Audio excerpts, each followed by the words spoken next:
2 Raja-Raja 11 ayat 1 sampai ayat yang ke-20. Atalia dibunuh dan Yoas menjadi raja. Ketika Atalia, ibu Ahazia, melihat bahwa anaknya sudah mati, maka bangkitlah ia membinasakan semua keturunan raja. Tetapi Yoseba, anak perempuan Raja Yoram, saudara perempuan Ahazia, mengambil Yoas bin Ahazia, menculik dia dari tengah-tengah anak-anak raja yang hendak dibunuh itu, memasukkan dia dengan inang penyusung ke dalam gudang tempat tidur, dan menyembunyikan ia terhadap Atalia sehingga dia tidak dibunuh. Maka tinggallah dia 6 tahun lamanya bersama-sama dengan perempuan itu dengan bersembunyi di rumah Tuhan. Sementara Atalia memerintah negeri. Dalam tahun yang ke-7, Yoyada mengirim undangan kepada kepala pasukan 100 dari orang Kari dan dari pasukan bentara penunggu. Disuruhnyalah mereka datang kepadanya di rumah Tuhan. Lalu diikatnya janji dengan mereka dan dengan menyuruh mereka bersumpah di rumah Tuhan. Kemudian diperlihatkannya lah anak raja itu kepada mereka. Sesudah itu mereka memerintahkan kepada mereka, inilah yang harus kamu lakukan. Sepertiga dari kamu, yakni yang selesai bertugas pada hari Sabat di sini, tetapi mengawal di istana raja. Sepertiga lagi ada di pintu gerbang sur dan sepertiga pula di pintu gerbang belakang pada bentara penunggu. Haruslah pengawal di istana dan kedua regu daripada kamu, yakni semua orang yang bertugas di sini pada hari Sabat dan mengawal di rumah Tuhan, haruslah mengelilingi raja dan segala penjuru masing-masing dengan senjatanya di tangan, dan siapapun yang datangi barisan haruslah mati dibunuh. Dan baiklah kamu menyertai raja setiap kali ia keluar atau masuk. Para kepala pasukan 100 itu melakukan tepat seperti yang diperintahkan Imam Yoyada. Masing-masing mengambil orang-orangnya yang selesai bertugas pada hari Sabat bersama-sama dengan orang-orang yang masuk bertugas pada hari itu. Lalu datanglah mereka kepada Imam Yoyada.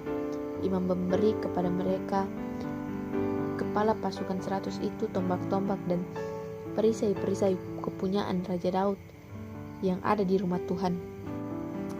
Kemudian para bentara itu masing-masing dengan senjatanya di tangannya mengambil tempat di lambung kanan sampai ke lambung kiri rumah itu, dengan mengelilingi mesbah dan rumah itu untuk melindungi raja. Sesudah itu Yoyada membawa anak raja itu keluar, mengenakan jejamang kepadanya dan memberi hukum Allah kepadanya. Mereka menobatkan ia menjadi raja serta mengurapinya. Dan sambil bertepuk tangan berserulah mereka, hiduplah raja. Ketika Atalia mendengar suara bentara-bentara penunggu dan rakyat, pergilah ia mendapatkan rakyat itu ke dalam rumah Tuhan. Lalu dilihatnya lah raja berdiri dekat tiang menurut kebiasaan, sedang para pemimpin dan para pengembara nafiri ada dekat raja. Dan seluruh rakyat negeri bersukaria sambil meniup nafiri. Maka Atalia menggoyahkan pakaiannya sambil berseru, kianat, kianat. Tetapi Imam Yoyada memerintahkan kepada para pasukan 100, yakni orang-orang yang mengepalai tentara, katanya kepada mereka, bawalah dia keluar dari barisan. Siapa yang memihak kepadanya, bunuhlah dengan pedang. Sebab tadinya imam itu telah berkata, janganlah ia membunuh di rumah Tuhan. Lalu mereka menangkap perempuan itu pada waktu ia masuk ke istana raja dan melalui pintu bagian kuda. Dibunuhnyalah dia di situ. Kemudian Yoyada mengikat perjanjian antara Tuhan dengan raja dan rakyat bahwa mereka menjadi umat Tuhan, juga antara raja dengan rakyat. Sesudah itu masuklah seluruh rakyat negeri ke rumah Baal, lalu merobohkannya. Mereka memecahkan sama sekali mesbah-mesbahnya dan patung-patungnya dan membunuh Matan Imam Baal di depan mesbah-mesbah itu. Kemudian Imam Yoyada mengangkat penjaga-penjaga untuk rumah Tuhan. Sesudah itu ia mengajak para kepala pasukan 100 orang kari dan para bentara penunggu dan seluruh rakyat negeri. Lalu mereka membawa raja turun dari rumah Tuhan. Mereka masuk ke istana raja melalui pintu gerbang para bentara. Kemudian duduklah raja di atas tahta kerajaan. Bersukarialah selalu rakyat negeri dan amanlah kota itu setelah Atalia mati dibunuh dengan pedang di istana. Yoas berumur 7 tahun pada waktu ia menjadi raja.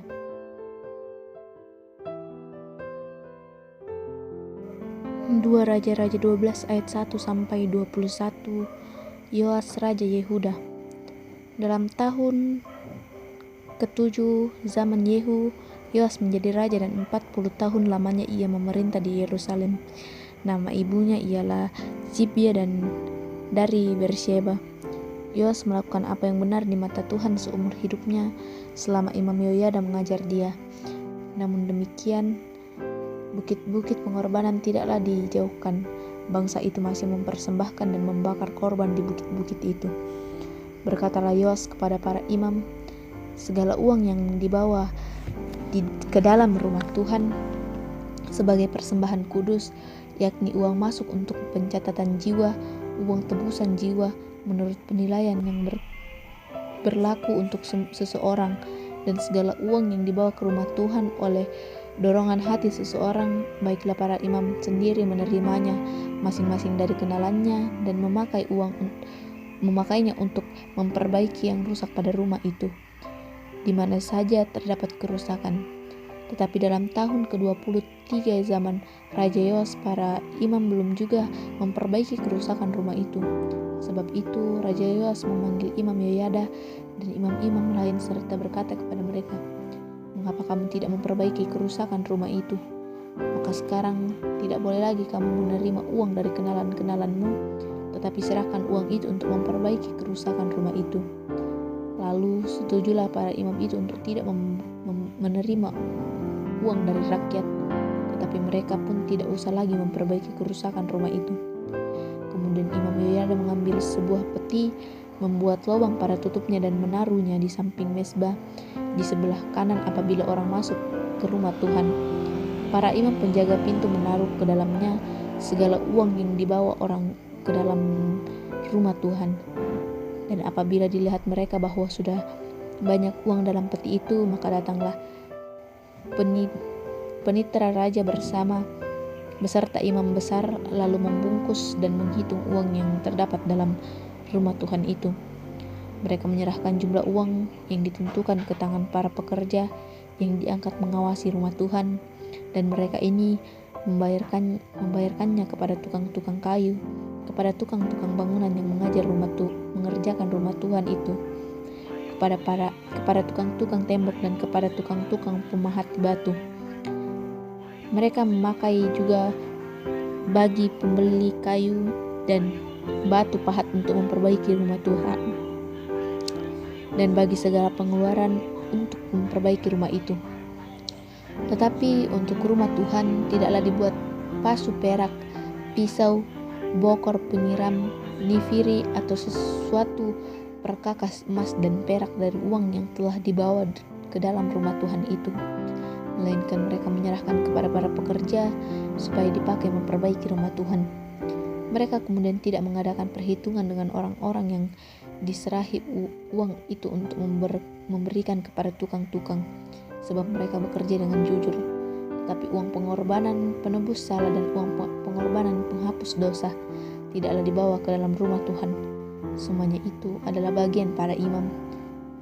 Pada waktu itu majulah Hasael Raja Aram, diperanginya lah Gad dan direbutnya. Kemudian Hasael berniat menyerang Yerusalem, tetapi Yoas Raja Yehuda mengambil segala persembahan kudus yang telah dikuduskan oleh para leluhurnya, yakni Yosafat, Yoram dan Ahazia, raja-raja Yehuda, dan persembahan-persembahan kudusnya sendiri juga segala emas yang terdapat dalam perbendaharaan rumah Tuhan dan istana raja. Dikirimkannya lah semua itu kepada Hazael Raja Aram, maka tidak jadilah lagi Hazael menyerang Yerusalem. Selebihnya dari riwayat Yoas dan segala yang dilakukannya, bukankah semuanya itu tertulis dalam kitab-kitab sejarah Yehuda? Sejarah raja-raja Yehuda. Pegawai-pegawainya bangkit mengadakan persepakatan lalu membunuh Yoas di rumah Milo yang letaknya di penurunan ke Sila. Yosakar anak Simeat dan Yozabat anak Somer ialah pegawai-pegawainya yang membunuh dia. Lalu ia dikuburkan di samping nenek moyangnya di kota Daud. Maka Hamasya anaknya menjadi raja menggantikan dia. Amin.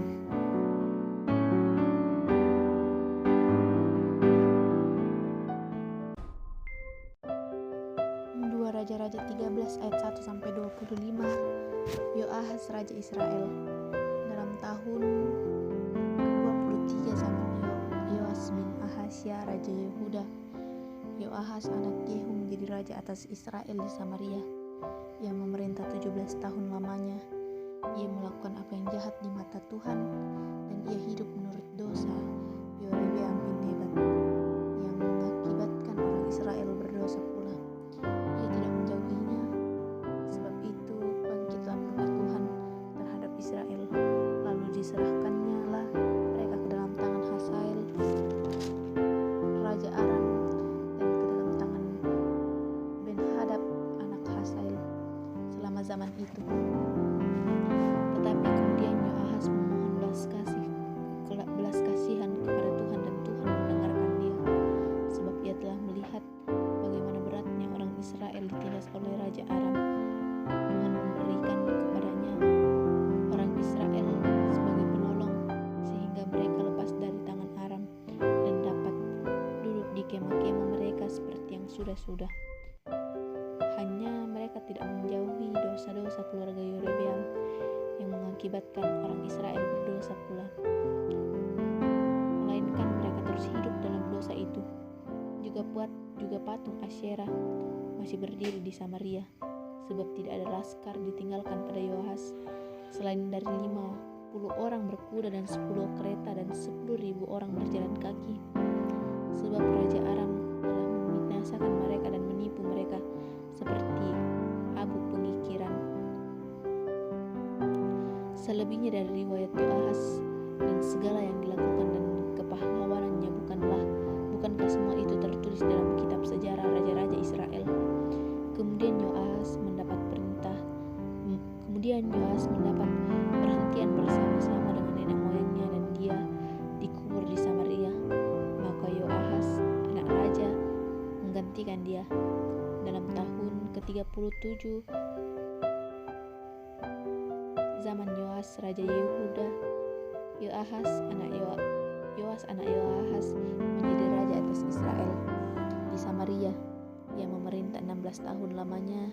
Ia melakukan apa yang jahat di mata Tuhan. Ia tidak menjauhi dari segala dosa yang disuruh Yerobeam bin Nebat dilakukan orang Israel, tetapi terus hidup dalam dosa itu. Selebihnya dari riwayat Yoas dan segala yang dilakukan dan kepahlawanannya, bagaimana ia berperang melawan Amasya Raja Yehuda, bukankah semua itu tertulis dalam kitab sejarah raja-raja Israel? Setelah Yoas mendapat perintah bersama-sama dengan nenek moyangnya, maka duduklah Yerobeam di atas tahta ayahnya, dan Yoas dikuburkan di Samaria di samping raja Israel. Ketika Elisa menderita sakit yang menyebabkan kematiannya, datanglah Yoas raja Israel kepadanya dan menangis oleh karena dia. Katanya, Bapakku, kereta Israel dan orang-orangnya yang berkuda. Berkatalah Elisa kepadanya, ambillah busurmu dan anak panah. Lalu ambillah busur dan anak panah. Berkata ia kepada raja Israel, tariklah busurmu. Lalu ia menarik busurnya. Tetapi Elisa menaruh tangannya di atas tangan raja, serta berkata, bukalah jendelanya bukalah jendela yang di sebelah timur. Dan ketika dibukanya, berkatalah Elisa, panahlah, lalu dipanahnya lah. Kemudian berkatalah Elisa, itulah anak panah kemenangan daripada Tuhan, anak panah kemenangan terhadap Aram. Engkau akan mengalahkan Aram di Afak sampai habis lenyap. Sesudah itu berkatalah ia, ambillah anak-anak panah itu, lalu diambilnya. Setelah diambilnya, berkatalah Elisa kepada Raja Israel, pukullah itu ke tanah. Lalu dipukulkannya 3 kali, kemudian ia berhenti. Tetapi gusurlah abdi Allah itu kepadanya serta berkata, seharusnya engkau memukul 5 atau 6 kali.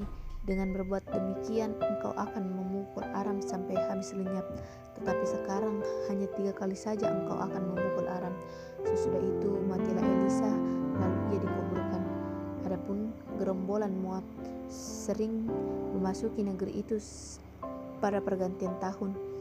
Pada satu kali orang sedang menguburkan mayat. Ketika mereka melihat gerombolan datang, dicampakkannya mereka mayat itu ke dalam kubur Elisa, lalu pergi. Dan demikian mayat itu kena kepala tulang-tulang Elisa. Maka hiduplah kembali dan bangkit dan bangun berdiri. Hazael Raja Aram menindas orang Israel sepanjang umur Yoahas, tetapi Tuhan menasihati serta menyayangi mereka, dan ia berpaling kepada mereka oleh karena perjanjiannya dan dengan Abraham, Ishak dan Yakub. Jadi ia tidak mau memusnahkan mereka dan belum membuang mereka pada waktu itu di hadapannya. Kemudian matilah Hazael Raja Aram, maka Benadab anaknya menjadi raja menggantikan dia. Yoas bin Yoahas merebut kembali dari tangan Benadab bin Hazael kota-kota yang dapat peperangan direbut Benadab dari tangan Yoahas ayah Yoas. 3 kali Yoas mengalahkan dia dan mendapat kembali kota-kota Israel. Amin.